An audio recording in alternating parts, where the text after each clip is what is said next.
What's going on in your world? Budget time in Olympia. We're getting a close look now at overall spending and priorities of lawmakers going forward. Looks like we've got a capital gains tax going forward. What's going on, Chris?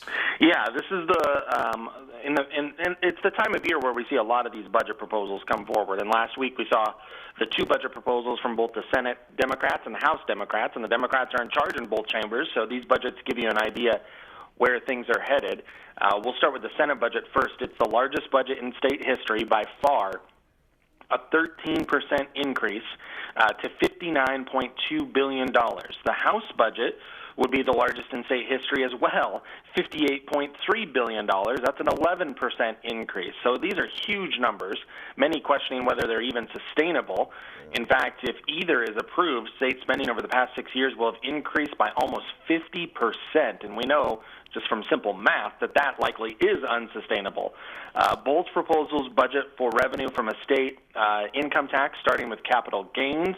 The proposal has not yet been approved by both chambers. It would likely be subject, as we've talked about before, to constitutional questions and a constitutional review. Not to mention the fact that state voters have said 10 times that they do not want an income tax. The Senate budget drains state reserves, so we'll be keeping an eye on that. Both budgets assume passage of the low-carbon fuel standard, which would dramatically increase the cost of gasoline in Washington state. The Senate budget has a lot of money for studies, including a study on whether the state should have a universal basic income program. There's also a major cash allocation for a study to quote, survey the diets of seals and sea lions in Puget Sound and identify non-lethal management actions to deter them from preying on salmon and steelhead. Wow. So we've got about a month left here in the legislative session, and budgets is going to be the top issue going forward. That's for sure. I have your seal answer right here. Yeah. Thank Well, you. they've tried everything. Whistles and firecrackers and Hauling them south. jeez. Well, I mean, we joke about this particular study. However, this is probably the most it's not the Snake River dams that's causing the salmon and steelhead problem in Puget Sound. Yeah. It is likely these seals and sea lions going after salmon and steelhead. So, I mean, I think, yes, it's kind of funny to point to these type of studies in state budgets, and you question whether taxpayers should have to foot the bill for something like this. But it's good in one sense, and that is that perhaps the concentration, at least for the time being, is off of the Snake River dams. Yeah. One of the things, I studied wildlife management, and that was going to be my thing.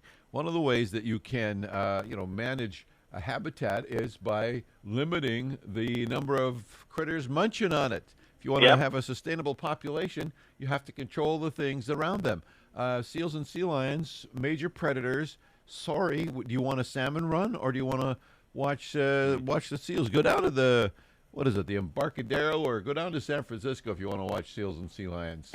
And you remember a couple of years ago, Senator Maria Cantwell, some activists went after her because of some of the federal government bills and proposals that were being put forth to try to limit what those seals and sea lions could do at the mouth of the Columbia as well. So this is not a new issue. I think people who are in charge recognize that it's an issue and a problem, and that's why they're trying to move forward on it. Yeah.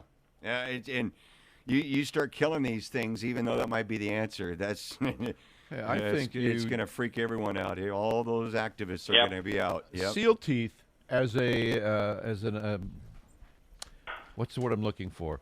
You use seal teeth instead of bitcoins. And then you watch what happens. Yeah. All of a sudden, nobody. Look at my new sealskin shoes, my sealskin coat. Yeah.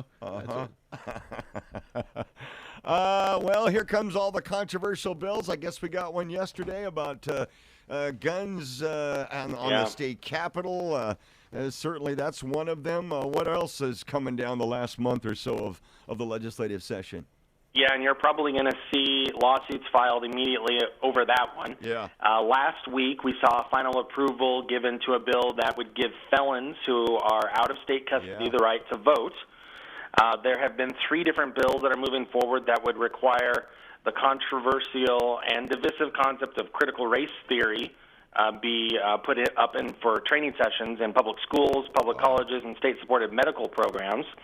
And we've seen our first title-only bill of the session. If you're unfamiliar with the title-only bills, they are literally blank sheets of paper in which legislators add text at the last minute. And they've scheduled this public hearing for this bill on this blank law on Thursday, April 1st. And so that's quite appropriate. But the process really is no joke. I mean, how can you hold a public hearing on a blank bill? Language may be inserted soon, but now is anyone supposed to know whether they want to sign up to testify on a bill if they have no idea what language is in the proposed law or what it's all about? Wow. Basically, all we know right now is that this bill has something to do with transportation, but that's it. I mean, that is just I don't even get that. ridiculous that's even allowed. Yeah. Even the Democrats got to have a sense that that's not right. Well, I think both parties are not a big fan of title-only bills, and yet when one or the other is in charge, they like to keep them in their back pocket. Yeah.